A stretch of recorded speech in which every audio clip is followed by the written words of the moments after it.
好，身旁睡觉的时候呢，枕边人不停的打呼，会影响到睡眠，但他自己呢，其实也很辛苦。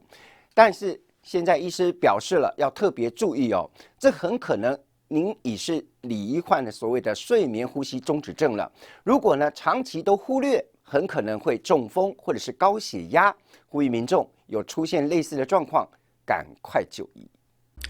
不少人睡觉会打呼，有时候声音会大到像打雷，不仅是把自己给吓醒，更会吵到枕边人，难以入眠。而造成打呼的原因是喉咙当中支持软组织的肌肉放松，使得呼吸道变小，甚至关闭，造成了呼吸困难，身体自然会增加喘气，进而发出声音。医生表示，睡觉打呼很可能是合并程度不等的睡眠呼吸中止症，严重的话恐怕会导致中风等心血管疾病。是最主要的目的，还是我们可以减缓它中风的风险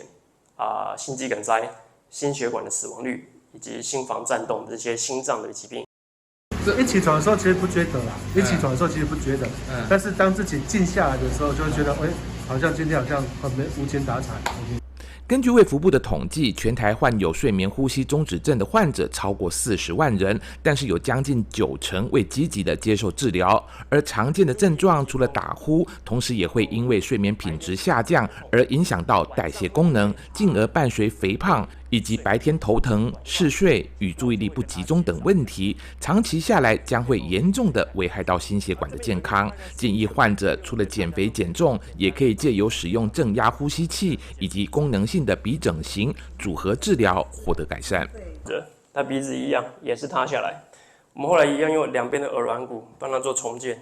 一样鼻子也挺起来，鼻腔的开口变更大，所以他呼吸的量也就更好了。